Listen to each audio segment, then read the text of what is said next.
first timers, welcome back to my channel. Nandito tayo sa Palayan. Wala pa rin akong ipin.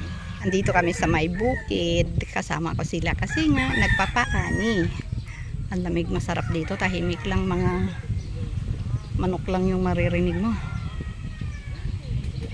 Maaga nga pala kaming dumating kanina dito sa Palayan kasi nga magpapaani sila. Nag-drone shots agad tayo habang wala pang hangin kasi baka ilipad ang drone natin. Kaya kita nyo naman, malinaw ko siyang nakuha at napakaganda ng paligid. Banayad pa lang ang sikat ng araw kasi nga maaga pa at saka may konting hangin para mapawi lang ang init. Napakalawak nitong palayan na to. Ang iba nakapag-ani na. Hindi pala sabay-sabay tong tinatanim.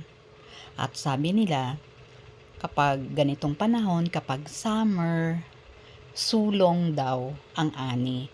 Ang ibig sabihin, marami compared sa ibang season. Halimbawa, kapag medyo maulan, kunti lang daw ang ani nun. Habang pinagmamasdan ko nga pala ang paligid, bigla akong napaisip, paano kung mano-mano nila ginagawa lahat ang pag-aani? Gaano kahirap yun, di ba? Hindi ko siya naranasan, pero nai-imagine ko ang pagod. Paano na lang kaya kung wala ang mga magsasaka? Kung lahat ng tao nagtatrabaho sa opisina.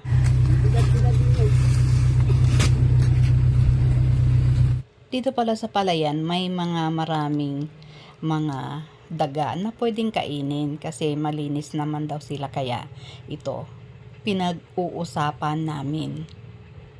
Ayaw mo? Ayaw mong kumain na? Hindi. Malinis na yun kasi... Kakainin mo kahit pag hindi pa luto. Hindi, pagluto na siya pa rin. Kakainin ko. Ikaw, Ate Cheng, kakain ka ng daga. Ah, vegetarian nga yun, malinis pati yun kasi palay lang yung pinakain. Paano kapag wala na talaga? Pag wala na. Yung nagugutom na lang. Ang dami din mga ibon at mga palaka. Bakit, ano ba yung tinatanong mo sa kanya? Bakit siya umiiyak? O tapos ano sabi? Sabi niya kasi nape-pressure ako. Sabi yung... Alam mo, napipressure siya kasi gusto niyang pumunta sa 7-Eleven, gusto niyang maglakad. Ang bilis lang naman pala mag-harvest, parang less than an hour lang kami na andito. Ngayon, patapos na siya. So, ito na yung after. Kunti na lang yung tinatanggal. Ayun, tapos na nga pala. Nagbabanding muna sila dyan. Ang ganda talagang pagmasdan ng kabukiran. Makakarelate ako nito dahil nga laking bukid ako. Ikaw, relate ka ba? Kung oo, thumbs up naman dyan. Takot eh. Ayun. Tawa na kasi makikita yung wala akong ipin. Ang simple lang talaga ng buhay probinsya. Nakaka-relate ako dito dahil laking bundok ako eh. Hindi naman ako naging unggoy. Kaya ayan, kitang-kita natin, ganito lang. Napakapayak ng pamumuhay. Pero saludo dapat tayo sa lahat ng mga magsasaka dahil sila ang nagpapakahirap para magkaroon tayo ng pagkain sa hapag. Hanggang doon lang ang ating vlog for today dito sa Palayan at sana na-enjoy nyo ang panonood.